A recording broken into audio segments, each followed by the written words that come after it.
Welcome to the Wolfkeeper, a show that's just about everything that you could maybe think about, everything that you can feel that's inside of your heart. What I need for you to do right now is spend the next hour relaxing. Just stop your day before you go into 12 o'clock. And I just want y'all to close your minds, open your hearts, and relax and go on this journey with me. It's a beautiful place that you're about to go, because I want to make you feel, I want to just open you up and think about some things you never really thought about. Right now, the Wolfkeeper. Come on. Good morning, y'all. Come on. It's the Wolfkeeper show. Get ready. Come on, let's go. Yeah. Woo. Yeah. It's the Wolfkeeper show. Your boy Toriano Sanzoni. Yeah. Chanelli Nell. My boy Tyrone Scott somewhere rocking the Doogie Dogs. Denzel's in his house. Shacky Shack. And for all the people out there that love us, we love you back. Thank you all. Get ready for an amazing show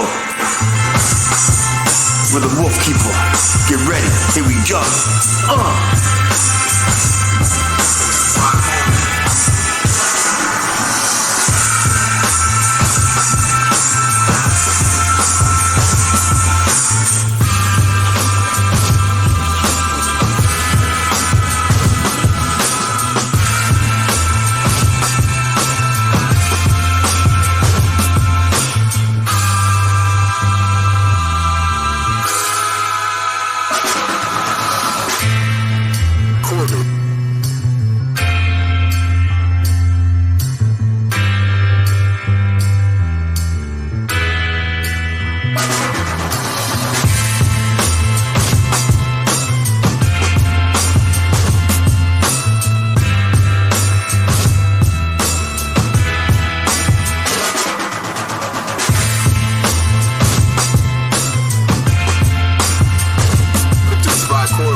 Toriano Sanzoni with today's amazing broadcast. It's going to be a fabulous show today. We're going to talk about money, and it's my B-Day. Oh, happy birthday. Thank you. Chanelli Nell, you here? Good morning. Happy birthday. Happy Tuesday. And we're talking about money, my favorite topic. We got the Tsadik. Ooh, I love that name. Galit, Tsadik on the beat, ready to bring the heat, can't compete, about to go deep, showing these people how they get money, be elite. Woo! Woo. Feeling myself today. How you feeling, Galit? I'm feeling great. How are you? Man, I'm feeling energized. I've been stalking you online. Been wanting to do this interview. Chanelli Nell, we got her. She's here. Yay. Money makes the world go round, so this is going to be exciting. Talking to it, because we always talking. Chanel is always talking about how she getting that bag, right? I mean, it's so necessary. It seems like you can't move around. You can't move around without it. So, I just was telling my friend, I'm like, I wish money didn't exist because it just kind of rules everything. You always say that, Chanel. What's love got to do with it? Chanel's all about that money. She wants it. I'm not. You just can't move around without it, Everybody places that in the center of their to-do list. So I'm just trying to keep up.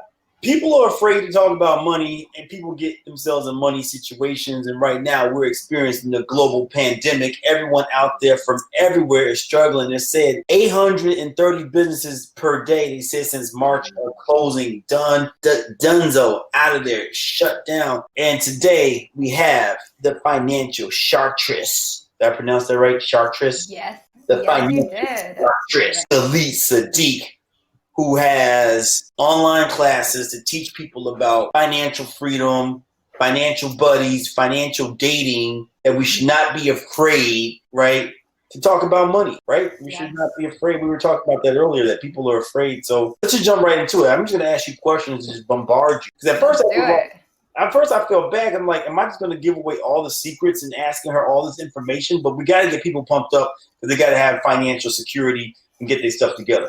Right. Yeah, and I'm happy to give all the information. That's what I'm about. Tell people about you. Where are you from? So I live in Rockaway Beach, New York. It's this really cute surfer beach town in New York City. You know about Rockaway? Yeah, do you? I never heard about it. Yeah. Yeah. So that's where I live. My office is here in Rockaway Park. I love it. I love being by the water. It's probably going to lead into why I'm the financial Sharktress. You just can't get me away from water. But I'm originally from Israel, and I've been here though most of my life. And been What city? What city? In Israel? Yeah. Jerusalem. Like nice. Homecoming. Real. So a lot of my family is still there, but most of my immediate family is here now, and I think that it's helped as far as the way that I look at money, just because coming from an immigrant household, you have kind of a different relationship with success, entrepreneurship, and money, because you've always seen your family struggle and try to get the American dream that was so elusive, and I think that's where my relationship with money started. And I'm not saying it was the best relationship with money, but it led me on a path to finding a healthy relationship with money. Would you say, I love how you talk about, because you're deep about it, and I feel this way, like with dog training, that dogs, it's not about dog training, it's actually about me being able to penetrate someone's brain, heart, and soul through the dog. Dog's just an instrument. But then you talked about the shark, and like how the mentality of the shark, and like that's like definitely your power animal, because you're calling yourself Sharktress. I saw you with a shark outfit on, right? I was in the internet, right? I'm like, man, she is really into this. Like, I feel like I need a dog outfit, because if you don't want a shark outfit, I definitely need a dog outfit. That's Chanel, that's your mission today. Find me a dog outfit. But okay. But you're like sharks are for real. What's that analogy of like you bringing? Because you have a whole philosophy when you read through your website of connecting being a shark. Because the first thing went to my mind was Shark Tank. So financial Sharktress and financing. How do you bridge all that together? Yeah, so I've always been a huge fan of sharks, and I was actually deathly afraid of them at one point in my life, and it's a whole story of how I got over that. But once I did get over that, they became kind of like you said, my power animal, my spirit animal. Yeah. Sharks get a really bad rap, and I feel like people who talk about money and people who deal with money also get a really bad rap. And I wanted to kind of do two things at once, which is educate people about money, but also educate them about sharks and educate them about what being a shark really means, because it doesn't mean to be a cold-blooded predator, dead eyes, like unfeeling, unthinking. Sharks are actually, they're just taking advantage of opportunities. You know, they're advantage of opportunities. I like they're elegant, they're streamlined. You know, they keep the reef healthy. You need sharks, otherwise the reefs die. And it's a whole different way. And they're always, one of the biggest things that I love about them is sharks are always moving forward. They just keep going. No matter what happens, no matter, they're just going to keep going forward. They're not looking back. They're not regretting the mistakes of the past. They are conquering the next day, the next minute, the next second. I can't even handle all this. Wait a minute. You just like 10, like. You need to be a shark. Like 10 months. I can't even handle all that. You were just like, you're in it. We just had Chanel. Do we not have some great guests this season? Holy yeah, we do. Every time I get on, energy is always on point. I love it. You just dropped a whole bunch of I get it. I mean, when I read that, if you all have not, what's the website? I want people to check the website out. FinancialSharktress.com. FinancialSharktress.com. I've been on there just the website is amazing because you break down finance, you go deep into the analogy of being a shark financially, you bring it back here. So then why are people so afraid to talk about, because people, I'm like a unofficial relationship coach because my clients, there's typically something going on between the husband or wife, boyfriend, girlfriend, whatever, boyfriend, girlfriend. There's always something going on. A lot of it has to do with money. And I'm not married, but I remember that when I was married, a lot of people, that's one thing that wasn't an issue was the money. We just had our own separate bank accounts. But some people that's a huge, the money, people have this whole other money lifestyle going on. They got different accounts. They're lying about this account. They let it take over you. And I just feel like you should, everybody has different perspectives on money. You know what I'm saying? I'm I just want enough where I'm okay. I can survive. I can get the things that I want. But people take it to a whole nother level and it becomes sensitive to, people, because if it's almost they're in a competition, and it's just a whole lot of things that come behind money that makes it complicated if you allow it. People don't talk about it. I mean, do you ask a guy when you meet him, what's his credit score? What's the bank account? People don't even, because people, I see that. That's what I was trying to, can you tell us what's your stance on that with relationship? Because money comes in and wrecks relationships. Yeah. It's horrible. I think that if you are able to completely bare yourself to someone physically, then you should be able to also talk to them about money. Finances. Because that is one of the things that causes so many fights. It causes so much stress in a relationship, especially when people have two different viewpoints on money. And I'm not saying that if you have two different viewpoints on money, you shouldn't be together. In fact, it might be better for you to be together because you'll balance each other out. But you have to be able to open up and talk about it. So it's not what people, I feel like what people don't realize is that you and your money are not one and the same. Money is your tool. Money is your resource. Money is not you. So whatever it is that you're feeling ashamed or you're feeling, then sometimes people stressed, give to talk about it, you gotta just step back and realize this is not me. This is not anything against me personally.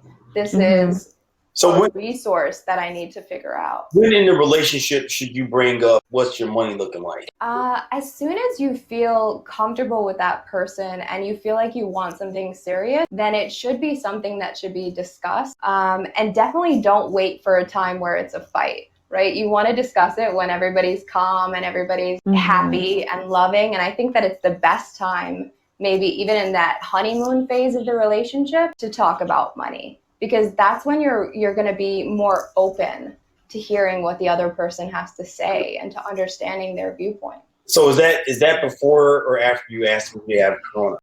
Oh God! I feel like corona is first question. Corona first. Right? Corona's first because you know, you don't want to kill anybody's grandma. But Corona, STD money or like money. I want to ask about the money first. Is that wrong? I mean, are you meeting them? Are you seeing them in person? Because if you're not seeing them in person, then go ahead, ask about the money first. Right. How do you decide then? I mean, because a lot of people, they don't talk about it, because I hear this all the time with my clients when they're talking about their dog. They get upset because one person's paying all the time or the other one's not paying. Like, that just becomes a huge deal by itself. So I mean, I think it's still a team effort. You know what I'm saying? I mean, a lot of times people feel like they're taken advantage of. A lot of people do, you know, step into relationships and situationships or whatever, and they feel like, you know, they're sizing you up and, you know, they take advantage of you, you know, and what you know, as far as finances and money that they have. And then a lot of times too, you know, people are pressured with bills and, you know, all of that may take, because I'm like, I don't really care if I have it. I don't, you know, mind sharing or spending, but, you know, if I got a lot of things. Are you paying for the date? I'm not necessarily paying for the date. I mean, I might look at you sideways if I have to. You know what I'm saying? But that's sometimes, that's what I'm saying. Like, now with money slowing down. So, gee, what would you? Because right now people are freaked out about spending money, and not just. We won't spend a whole bunch of time on this, but you and I were talking about this earlier, because people honestly won't even ask anyone at all about their financial situation, and one person's like in the midst of a bankruptcy, a repo, and then you're like, you should have told me. Yeah. Right. I have 3 children. You're like, I have child support. Like, I don't want. And then, I mean, that when you hit also, that point, you definitely need to talk about it. When you're in a relationship, it should be a partnership. It should be about you helping to elevate your partner and your partner helping to elevate you. And by not talking about money, you are not doing your part in the relationship to elevate each other. By not getting in touch with your relationship with money, by not fixing and healing your relationship with money, you're not going to be able to be the good partner to your loved ones. You're going to be stressed. You're going to feel unstable. Things are going to get in the way of what should be just 2 people growing and helping each other. And that's the last thing that you want in your relationship. So you want to talk about it, and you want to make it something that's fun, right? You don't want to talk about it in like a really serious manner. Maybe like set up a gourmet meal and light some candles and then pull out the bank statements. Take a bubble bath and do your I've done this actually. I've been on Mint while I'm taking a bubble bath and figured out my net worth in like a really calming, soothing situation. So like use these other forms of calming you down for a topic that's generally like really high strung and it's hard to talk about, but it's something that's so necessary to talk about. And then if you're someone that's having to pay for dates, because I know that this is a big thing in the United States and around the world, where it's usually the man that pays for the date. It doesn't necessarily have to be the man that pays for the date. And if you feel like you have to pay for like you as a man have to pay for the date, you can also plan a really amazing date for little to no money. It doesn't always have to be showering someone with gifts, because those are material things that are not necessarily going to be appreciated. But I know that I'd really appreciate someone who went out of their way to plan like a picnic, which that's just going to a park and laying down a blanket and having some good food. You know, it doesn't have to be super expensive. You don't have to take me to, well, you can't take me to the museum or to to something else right now, to a movie. Like, it could be something super simple, something within your budget, but something that's special. that's Galit, what it's about. we were talking earlier, and you were explaining to me money dates. Yes. Can you break down money dates for us? Yeah. So for me, I love to have my clients set up a monthly money date for themselves, which is basically they block off whatever it is, anything from 1 hour to like 6 hours, whatever you want to do once a month. You do something that makes you feel amazing, and you have a list of things financially that you want to tackle. And that's the time to tackle those things. So you don't have to worry about it if you're one of those people that doesn't like to be in it every day or every week, this is like a set time that's blocked off for you to get in touch with your money, to get in touch with the relationship with your money, to do the things that will move you forward in life. So if that's when you're going to look at your investments and set up some more, or when you're going to look at how you're saving or creating a budget for yourself, like that will be the time to do it. And then couple it with like a date activity, something that's fun, something that, if you want to do a candlelit bubble bath, that's awesome. If you want to do a candlelit dinner, that's awesome. If you want to just do just sitting out on the beach, just make sure that your money date begins with something fun and ends with something fun.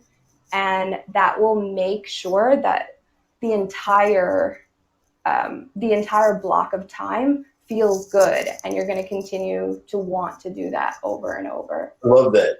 Let me ask you, that's so awesome. I'm hoping that the listeners are gathering that.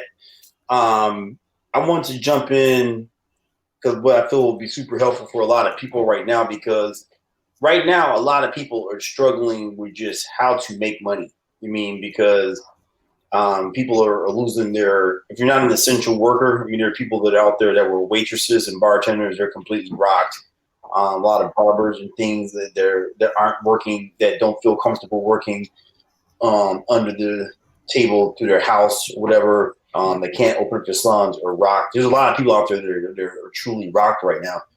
Yeah. What are some tips because you had that on your website too, and please go to Financial Sharkness, Sharktress.com, and check out Galit Tsadik website. It's amazing because you talk about how to help people navigate through this pandemic right now. So what are some things that a person can do that's like flat out, I need more money? Yeah, so the first thing is you can look at the resources that are available locally. There are grants available. I know that unemployment, the extra $600 just ended, but they're talking about, figuring out a new plan for going forward. You want to start to be really intentional with the money that you do have. Now is the time to really look at where your money is going and see if those places that it's going, do those fit in with your current lifestyle, and do they help you reach a goal? If they don't do those things, then it's not necessary right now, and you should cut it out, right? So even self-care is helping me reach a goal. Like I went and I got a massage, and that was helping. I needed that for my own personal well-being. I had been waiting since like November. I was so tense because of the pandemic and everything that was going on, and I needed that, and I needed to treat myself. So that's okay, as long as you're intentionally doing it. As long as you're not just like walking into a dollar store or something and just grabbing stuff off the shelf, or trying to fill, or buying stuff on Amazon that you don't need because you're trying to fill an emotional void. I want you to really think about, why am I doing this? And what is it going to do for my life? Is it going to help the overall trajectory of my life, or is it going to hurt it? And that's kind of the message and the viewpoint that you have to go into with money, especially right now. But can a person do that by themselves? Can a person really sit down and say, hey, I should not be buying these shoes right now. I should not be eating out right now. I should not be. You think a person can do it by themselves, or they need a coach? Yeah, I mean, it definitely helps to have a coach. And I know that right now a lot of people are struggling financially, so people are scared to invest in a coach right now. But there's a lot of information that is given out for free. You can take advantage of low cost like support meetings with a coach. I know that I do it. I've been doing free 15 and 30-minute sessions with people, kind of like flash coaching. You've got a topic that you really need help with, come to me, we'll talk about it. And that's something that I just want to help people with. And a lot of people are feeling that way of, we're in a time of crisis, and anything that I can do to help the community, anything that I can do to build people up is I want to do. And it's also going to benefit all of us in the long run. The higher that we that we go as a community, the higher that each individual is as well. So by bringing up my community, I'm also elevating myself. And I think a lot of people during this time have the opposite approach of like closing up and kind of, being scared and hoarding. And I think that that's the wrong message that we want to send right now. We want to support each other. We want to open up. We want to share knowledge, share assistance, help each other. I have, like a group program that's coming out. And that's all about support, because that's what it is right now. We need to be able to support each other and get each other through this rough time. And if you need ways to make extra income and you're sitting at home, now is a great time to kind of think about, what is it that you love to do? What is it that your friends, your people that just meet you come to you for? And maybe that's a business. Maybe that's something that you can start doing. Maybe you have a ton of stuff in your house right now that you can sell on Craigslist or Poshmark or any of the other sites. And Galit, is that something that you help people with? You help people figure out how to make money? Yes. Next, yeah. I would say that's one of the biggest things that a lot of people are definitely struggling with. Let me ask you this then. So we know that so there's definitely lots of things, and we can go on about that forever, about figuring out ways that people definitely should figure that out now. I tell people that all the time. Like, now is the time to reevaluate, because I know for me, in 2001, I saw the entire music industry crash. I just got married, had 2 children, and then they fired everyone. Literally, my child was born October 19th, 2001. They fired everyone the following week. Like, let about 30 of us go. I haven't worked for anyone since then. But So I thought we've seen crashes. So there's definitely, I never thought I'd be dog training, right? I was music industry first and foremost. So you might have to switch stuff up. Here's the thing that a lot of people struggle with. Okay, you figured out how to make the money, whatever that you transformed yourself into doing, whether it's real estate, whether it's selling out, you figure out you're the world's best baker or whatever. But then, how do you save it? Because a lot of people struggle with keeping it in their pocket versus, all right, fine, they just made 5,000, just made 10,000, made whatever, but now it's all gone. Yeah. So with saving, basically the way that I like to look at money is like an energy flow, and you have to keep it moving. Okay. And one of the best ways to keep it moving is to create really small automatic transfers from like a checking account into a savings account. And I usually say, if you're going to go with a savings account, you can go to nerdwallet.com and look at the best savings accounts that are giving the most interest. And it's usually an online bank. But you can start with an automatic transfer of as little as $5 a week. If you don't have that, go with $1 a week. Let me stop you right there for a second.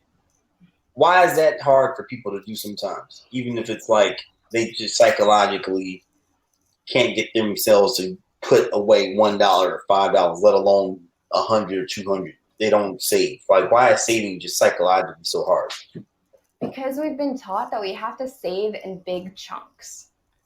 And what the truth is that we actually have to save small amounts at regular intervals. Like, people want to wait until they get like 1,000, like, I don't have enough money to save.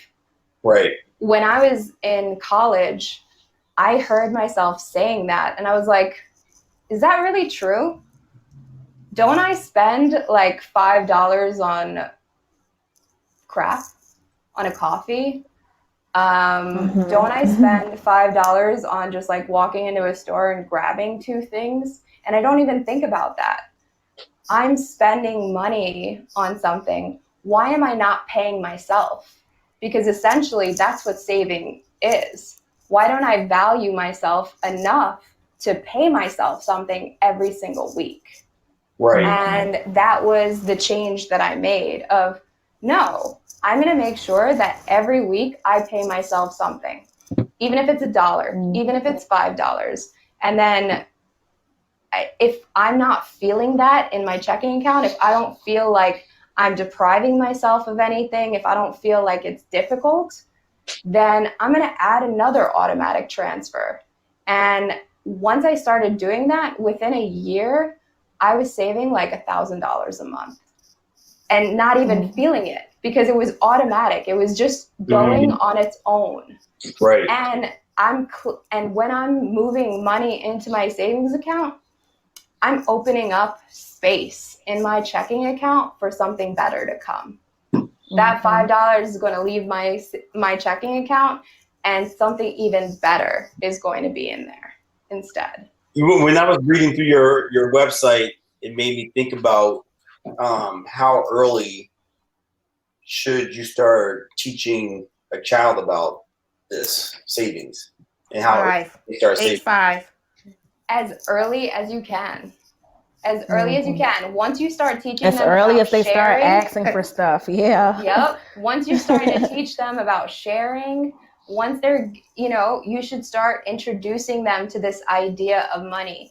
And at a young age, right, it's going to be like this idea of bartering, right? Because you give me this, I give you that. That's what we're going to start with. But after that, especially if you're going to give them an allowance, especially if you have them doing chores, you want to introduce them to money, how it works. And, you can do this like envelope method where they get to divide up their money into different envelopes. And one is for saving, one is for investing, one is money that I can spend.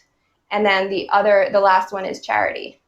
And then from a young age, they can decide how they want to divide up their money. So from a young age, you're teaching them to be intentional with how they spend. And that's going to last. Wow. I love that. But because I would say, Chanel, you're an educator. Tammy, you're a former teacher. No, I'm not a former teacher. That's your mother. Well, you're a nurse. Well, you know what I'm talking about. You consider yourself a teacher. Well, yeah, but pride yourself on your teaching experience. But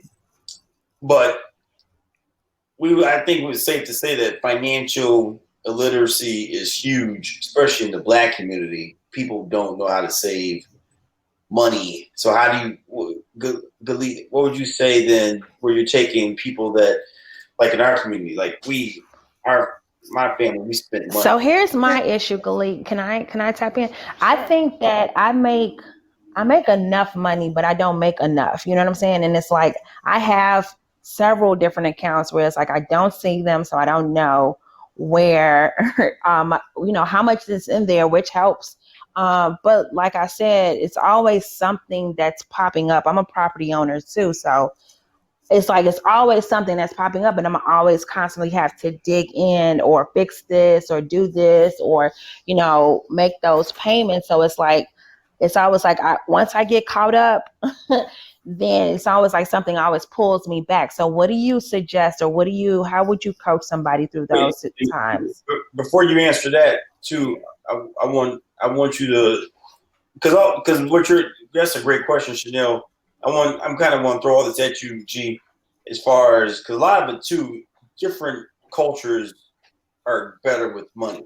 Like we spend money like water. I mean, the part of like, and now we're really feeling the effects of this with the pandemic, because a lot of people, I heard Susie Orman say, well, you should be able, shame on all you guys, you should have enough money to make it out of an entire year. I mean, there's certain people that are financially in a position where they're not tripping because they can make it through the entire year, but most people across the board aren't. But then particularly like in the Black community, where the spending, they get the check's gone. I mean, that's not just unique to the Black community, there's a lot of community, but specifically like what Chanel is saying, she's a property owner, she's an educator, she's leasing agent, she's needs more money, right? I need more money. But a lot of that has to do with how we were brought up as far as actually being taught. How do you bring someone up and educate them now once they're that deep in the game? Right. So the biggest things to understand is that everything can be negotiated. Everything you can talk to, people are willing to help, especially during this time. So the first thing that you can do when there's like this big unseen financial catastrophe that you have to take care of, or something that you need that needs to be fixed, ask if you can set up a payment plan. Right. Ask if you can if they're willing to take less. The worst that they can say is no. Right? And then you're still in the same position that you were, but at least you gave it a shot. You can also, it's this idea of, you don't need to have these big chunks of money. So you could be saving for those kind of things on the daily. You could be saving the same way that you're paying yourself that $5 a week, or that $10 or that $20 a week. You could be doing the same thing for different projects. I know that I have a bunch of different savings accounts, and I name them all different things. So like one is a vacation that I want to take, and I just save throughout the year for that. Another is when I wanted to redo my kitchen. So I had an account named New Kitchen. I have one of my best friends passed away, and I wanted to make sure that I had money to take care of her girls for when they are ready to go to college. And so I have an account in her name, like just named her name, and that's where I put in money for that. So it's really about, again, becoming intentional. And as a community, we need to start to open up about these things, and open up about our spending, and open up about what we really want in life. Because the things that we're buying on a daily basis that are material items that don't help us achieve anything or help us reach a goal, those are not the things that are going to bring us joy. What's going to bring us joy are the experiences that we have, the time with our loved ones. And money is the tool that allows you to do that. Right. So making sure that you're putting away for those things is really important. And I know that, Chanel, you said you had these things always coming up, and they will always come up. But what we have to understand is that it'll come up and it will pass also. Yeah.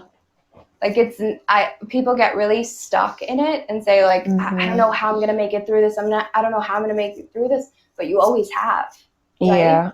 Thank God like, for that. You know that within yourself, like you always have, and you have the ability to get out of it.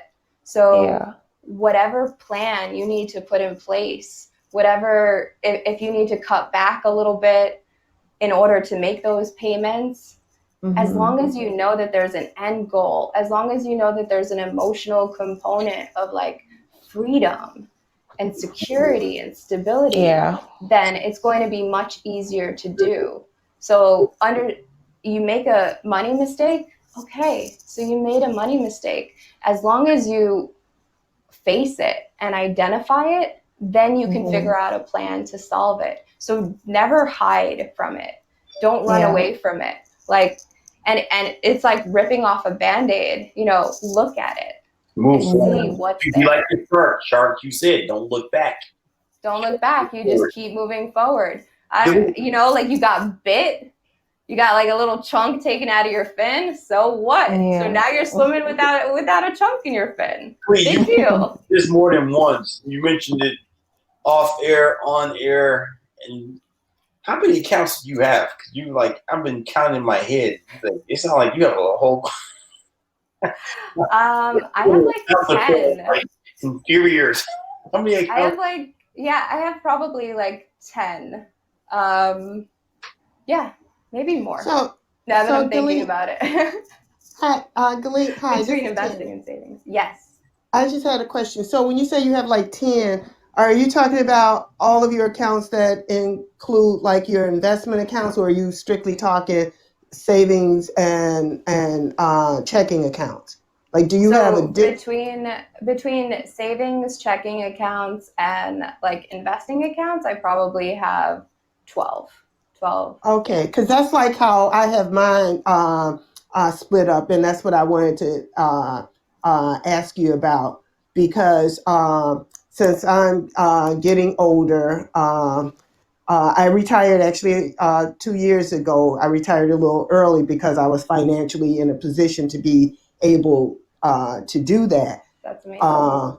But I do recognize that when you have other investments that are like stocks, you know, mutual funds, that can be to your disadvantage once you get older if you don't switch around how you invest, because you are taking greater risk if you have, you know, high risk investments, and let's say you're 65 years old. So is there a certain point where you should rearrange how you handle your investments in terms of, like, you know, stocks and bonds, mutual funds? I don't necessarily think so much with it. Should definitely get safer the closer that you get towards retirement. One of the ways to do that is there's actually things called target date funds, where you pick a year that you want to retire, and they actually do it for you. It starts off riskier the further you are from that date, and as you get towards that date, the investments become safer and safer. So that's like one of the ways of doing it without actually having to do it, let's say, yourself. But but if you're doing it for yourself, it really depends on your personal risk tolerance. It depends on how you're feeling with it.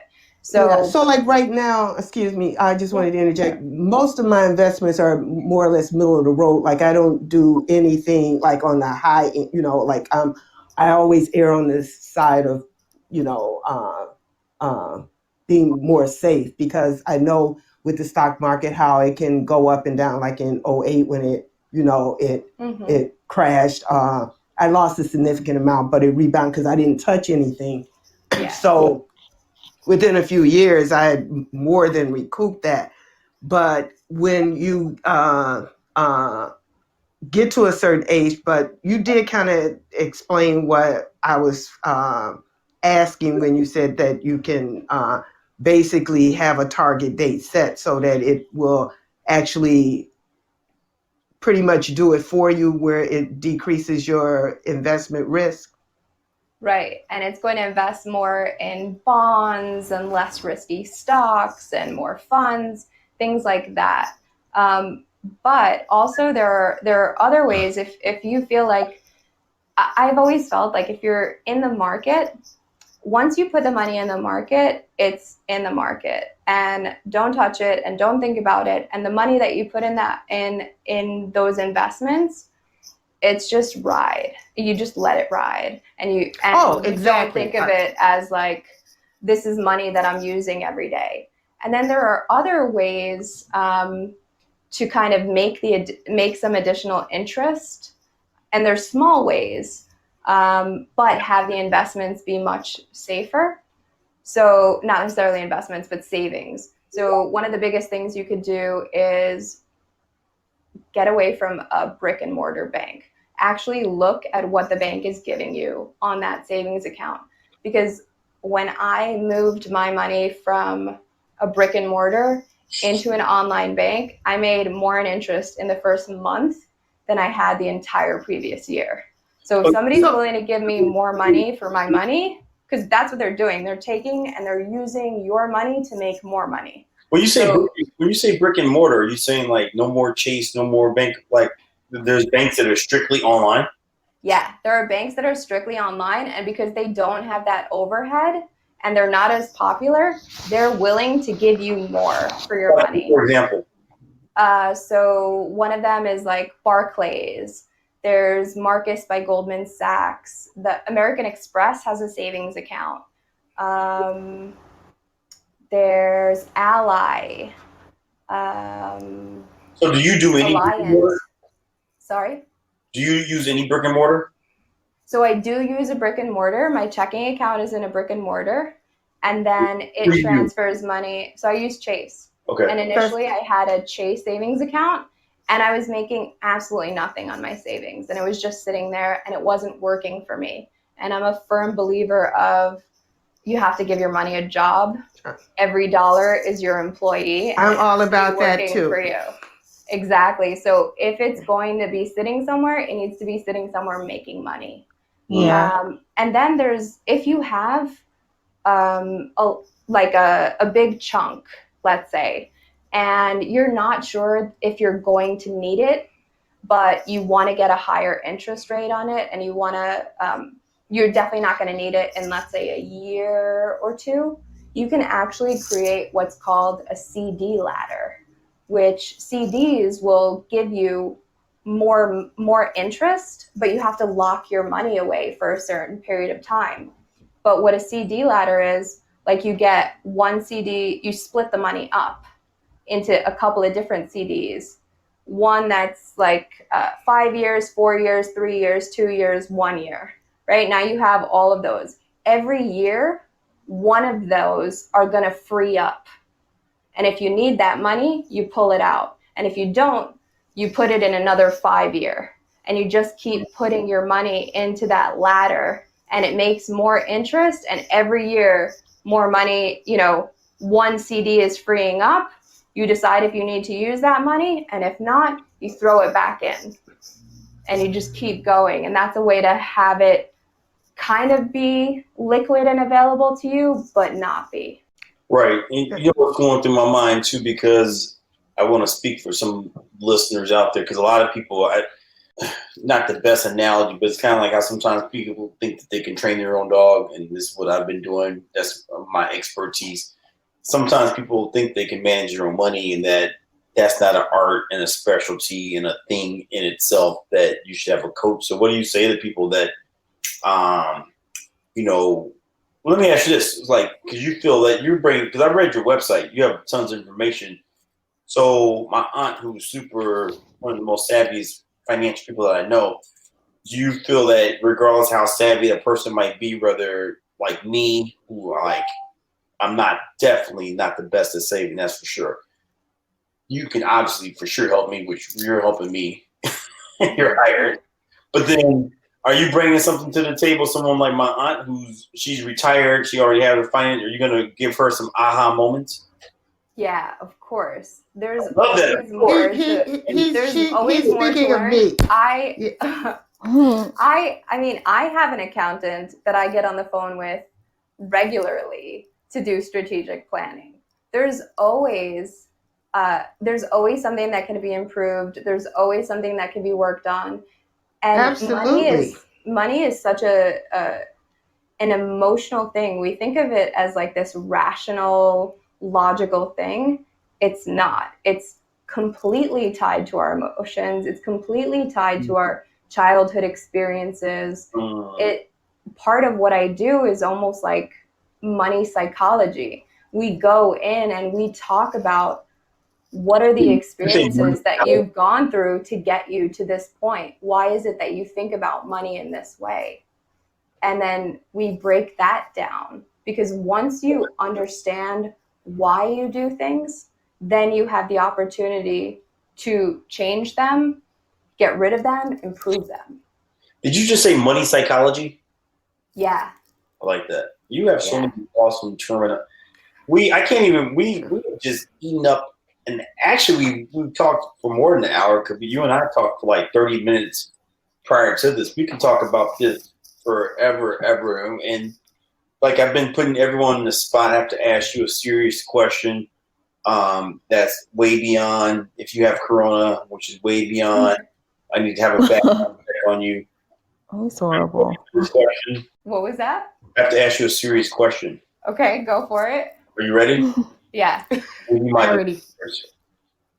So we love this podcast. You rock. You have so much information.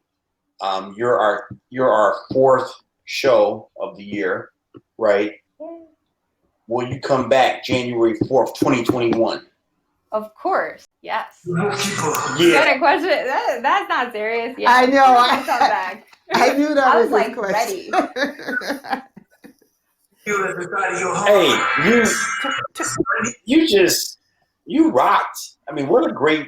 Okay, before you close out, Toriano, I have one more question for Galit. Is that how you pronounce it, Galit? Galit, yes. Yes, you've been very informative. But the question I did want to ask you, because right now, because Toriano was referring to me when he said his aunt, as far as, Okay. I'm all about getting your financial life in order. And I did have a question regarding financial advisors, because currently I do have two different financial advisors, one that was through my employer at the hospital I work for, and then one that I kind of acquired through my father because it was actually his financial advisor. Do you recommend having more than one financial advisor so that you can have a different perspective, or do you think a person should limit themselves to just focusing on one financial advisor?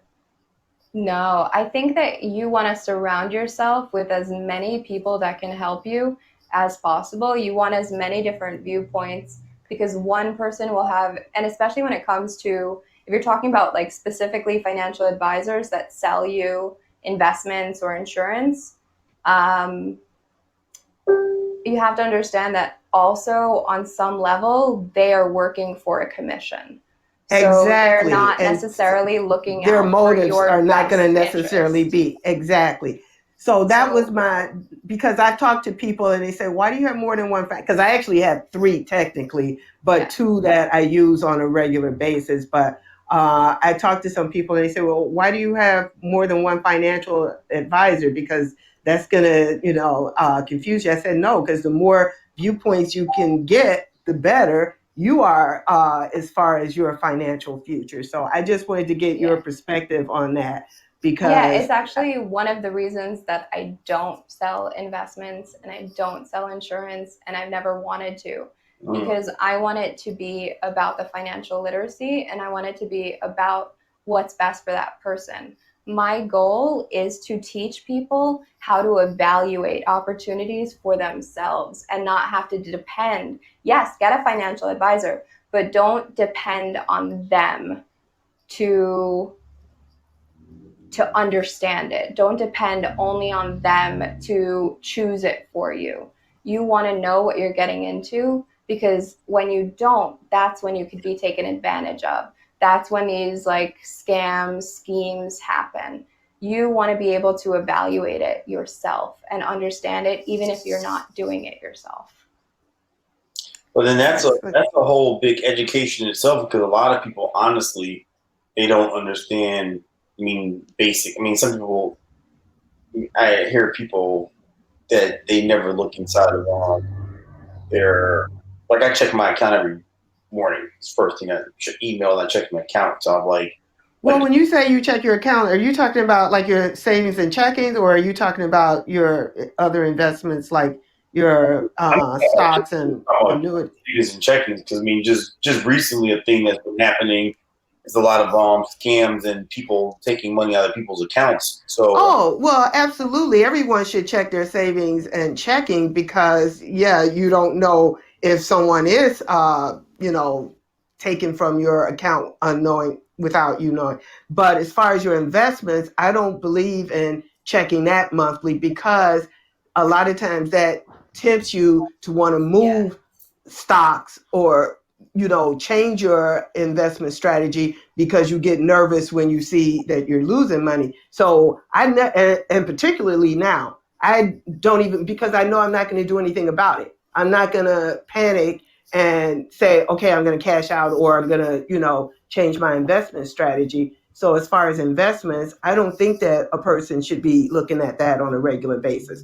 But as far as your checking and savings account, because that's not going to hurt you anyway, unless you don't check it, because if someone is hacked into your account and you haven't checked your checking account statement in months, then when you go to the bank and say, someone's been taking my money, and they're like, well, why are you just now letting us know 6 months later? You can actually set up to get alert notifications. Oh yes, with Chase, that's exactly. I get a text message anything over 1 cent. So that's how I have mine set up. Mine is $100, because it would be annoying for me. I would be getting alerts every single day. But I have it set up so that with Chase, if you set up your alerts, anytime you go over that amount, it sends you a text letting you know that this was above whatever your limit that you had set was. So. Yeah, and the reason that I do it at 1 cent at the small amounts is because that's now kind of a favorite of people that are funneling money out of accounts, because they know that small amounts don't get noticed. That makes sense. So I'm going to change that today. $4, $5, nobody's looking at it. So they could take $5 out of hundreds of accounts and nobody will say anything. And that's where I was going with that, because some people don't even check their accounts. I mean, not even daily. I'm talking about weekly, because I'll hear people. I have a friend that's like that. He'll come in out of nowhere, just like, "Oh my God, I just realized," and then they'll be spending like the whole day on the phone with the bank. This is not my job. I do that. I mean, especially now, they've said, I've been reading articles about there's been so much fraudulent activity going on between these SBA loans and everything else. But that's a whole educational thing right there by itself, which I want to encourage people to go to financialsharktress.com. Galit, Tsadik is the beast. We're bringing you back January 4th. We're going to kick off the year about finances right out the gate. I think you need to bring her back before. Galit. Before he schedules you for January, I think it needs to be for the end of the year, so that people can start the new year out right with their finances, because that's always a lot of people's goals, but they never, follow through with it. So I think it would be better for him to schedule you at the very end of the year, so that people can, for the new year, start out. For sure. I definitely. Well, you and I are going to be talking. I appreciate you so much for being on this show today. Thank you to Dana Humphrey, who co-produced the entire month of August, who was just a beast. Thank you, Chanel Nell. Thank you, Tammy Yammy, with your information. You guys all know it's a national holiday today called Toriano Sanzoni's birthday.